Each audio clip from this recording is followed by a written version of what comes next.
apologize that you Good morning, how are you? Very well, how are you?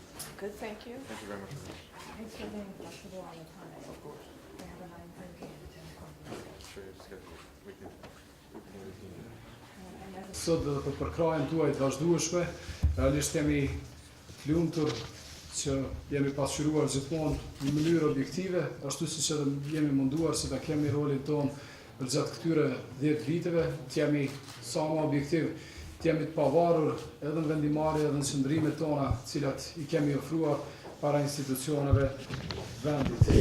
Qëllimi i kësaj konference pra është pikërisht ajo që të përmbyllim gjitha aktivitetet që kemi pasur në vitin 2014 me rastin e përvjetorit të 10 të themelimit të Odës ekonomike amerikane. Që nga viti 2000 ekonomike amerikane ka qenë një organizatë dinamike, vazhdimisht gjithë që na bën natyrisht sot nëse jemi pjesë e saj zyrën ekzekutive dhe bordin e guvernatorëve të jemi të kënaqur, të jemi të lumtur që jemi pjesë e saj pikërisht në këtë 10 vjetor. Oda Amerikane sot numëron 170 antarë, gjatë 3 viteve të fundit është dyfishuar në numrin e saj të antarësisë. Antarësia ose biznesi i cilat ne sot përfaqësojmë ka një qarkullim të përbashkët prej mbi 1.8 miliard eurosh, edhe punësojmë bashkarisht pak më pak se 25.000 punonjës, që gjithë që realisht na bën një zë jashtëzakonisht fuqishëm të biznesit në këtë vend. Jemi gjithashtu krenar që jemi organizata më e fuqishme e biznesit ose e biznesit të huaj në vendin tonë. Disa prej të arriturave të Odës ekonomike amerikane për cilat mund të mburemi sot edhe mund me krenarit flasim për to, natyrisht është roli ynë i pandërprerë në fuqizimin e dialogut midis sektorit publik edhe sektorit privat, që cilën natyrisht insistimi ynë i vazhdueshëm që të kemi mekanizma formal në cilë bizneset mund të diskutojnë, të ngrisin shqetësimet e tyre, të identifikojnë bashkarisht problemet me institucionet e vendit, veçanëse se ne fatkeqësisht nuk kemi rol vendimarrës, pa e çka është më e rëndësishmja, po ashtu krahas identifikimit të çështjeve dhe ngritjes tyre në nivel institucional, gjithmonë kemi qenë aktiv edhe në dhënien e rekomandimeve konkrete se si të tejkalojmë problemet me të cilat përballen bizneset e vendit, e që natyrisht janë edhe duhet gjithmonë të shihen si të tilla bartës të zhvillimit ekonomik të vendit. Kemi qenë insistues për themelimin më të shpejt të Këshillit Kombëtar të Zhvillimit Ekonomik, një mekanizëm formal cilin ne jemi munduar ta shfrytëzojmë mjaft shumë për ngritjen e shqetësimeve të ndryshme dhe për dhënien e rekomandimeve për përmirësimin e mjedisit përgjithshëm për të bërë biznes në vend, edhe gjithashtu për përmirësimin e mëtejmë të mjedisit ligjor përmes përmirësimit të ligjeve cilat prekin sektorin privat dhe komunitetin e biznesit.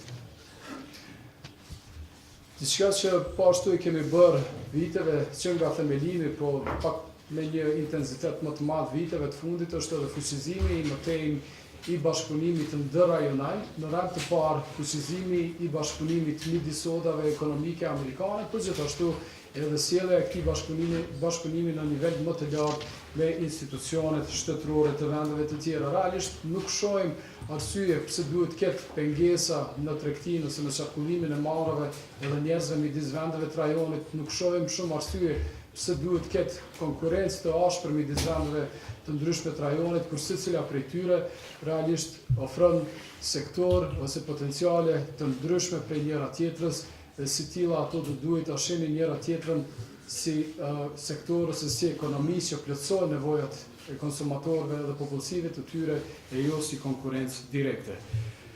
Unë do të jem i hapur për çfarëdo për përgjigjen e çfarëdo pyetje tuaj të cilën mund ta keni për rolin e saj në të kaluarën, do t'ja kaloj fjalën presidentit të bordit të guvernatorëve të Odës ekonomike amerikane, zotit Chris Jennings, e më vonë edhe shkëlqësisë së saj ambasadorës së Shteteve të Bashkuara të Amerikës. Po, një lutje që e kam qenë fillim, besoj që tashmë e kemi potencuar në ftesën tonë, lutë që të gjitha pyetjet të jenë dorës. Thank you, Aaron. Good morning, everybody. That's 2014 and moving into 2015.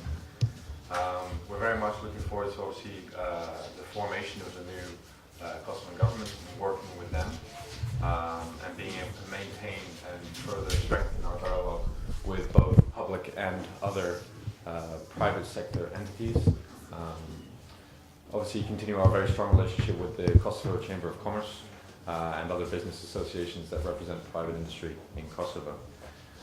In 2014, we'll continue to focus on the improvement of the fiscal environment and through that by recommendations to the government to improve the fiscal environment for the development and strengthening of business. We'll further focus on the improvement of national legislation and do what we can to help harmonise that with both EU legislation and international best practice. Building on the previous conferences that we've had with AmCham in the region, which started actually last year in Tirana, then this year in Pristina. Next year there will be a further one in Belgrade with 10 AmChams from the region, but also including Prime Ministers, Ministry of Finance, Ministry of Trade and Industry, and Ministry of Economy, to really get all the people in the same room to talk about the pressing issues in Southeastern Europe.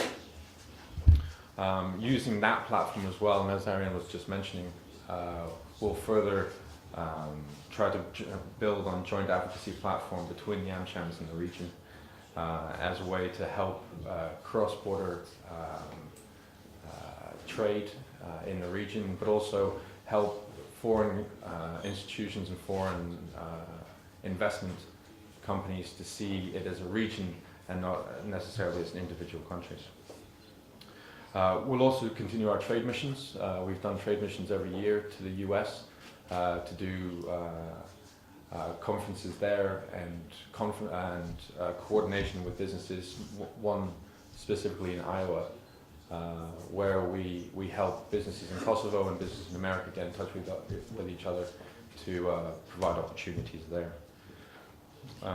We'll obviously continue focusing on the enforcement and betterment of contracts here in Kosovo, but also encouraging the development of the court system and obviously using our alternative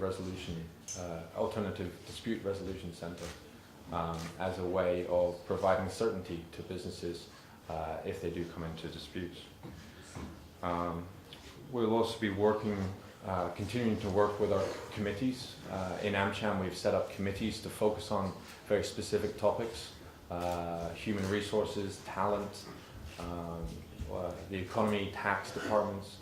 And we do that in order to get one voice from all of our members and take that voice to government and explain to them what is needed in order to increase and improve the conditions here in Kosovo.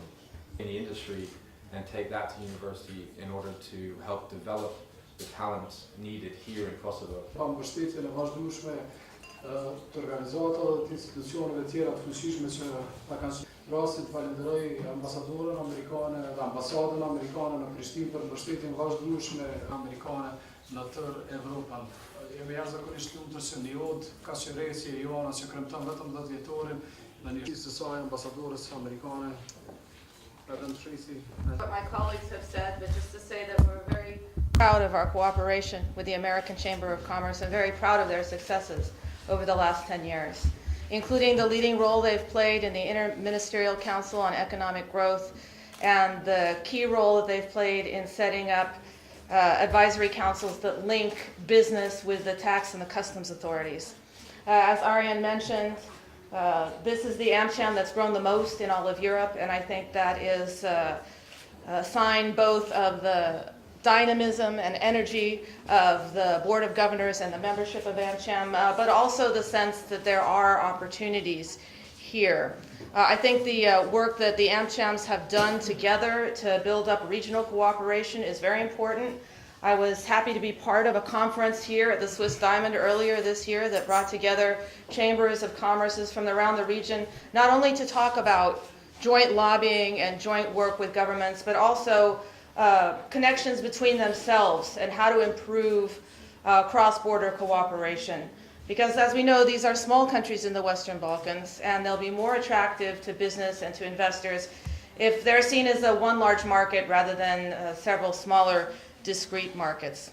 In the end, Kosovo's best and only hope for economic growth that the country desperately needs is private sector-led economic development, and that is exactly the business that the AmCham is in, so we're looking forward to continuing our support for them. I would like to say that their achievements are all the more remarkable when you consider some of the difficulties of the business environment here, by which principally I'm talking about the perception of corruption. There was a lot of media reporting this week on Transparency International's report listing Kosovo as 110 out of 177 countries.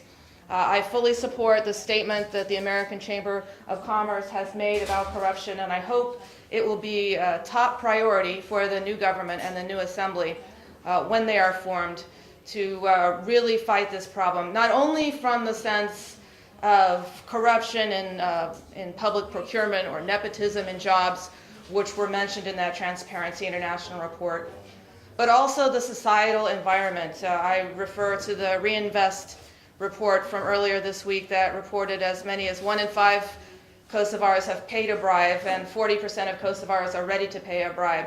So clearly what's required here is an anti-corruption approach that not only involves government and law enforcement, but involves broader society as a whole. And I think civil society and the media have a role to play in that as well. So I look forward to working with you all, with the American Chamber of Commerce and all of you on that particular issue when the new government is formed.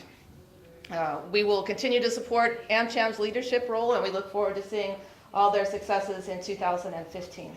So thank you.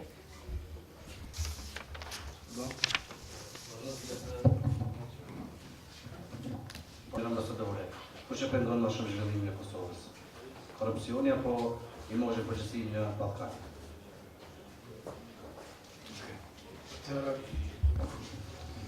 Faleminderit shumë për pyetjen. Ka pasur nëse jo mira të është paku qindra biznese që i afron numrit 1000 që kanë ardhur atyre viteve në Kosovë, po një pjesë e madhe e tyre natyrisht për shkak të mjedisit vështirë për të bërë biznes, nuk kanë vazhduar edhe më tej që t'jenë këtu. Ne kemi munduar që t'u ofrojmë atyre gjitha shërbimet e nevojshme që ata të regjistrojnë, të themelojnë biznesin e tyre edhe të vazhdojnë të mbesin këtu, megjithatë që nuk është ndoshta roli i lidhjes ekonomike amerikane të rreqja investime, meqense kjo është detyrë e Agjencisë për promovimin e investimeve edhe natyrisht të ministrive përkatëse. Thank you for the question. Of course, corruption is a problem everywhere. It's not just a problem in Kosovo. I focus on Kosovo because I'm the U.S. ambassador here and I care about this country deeply.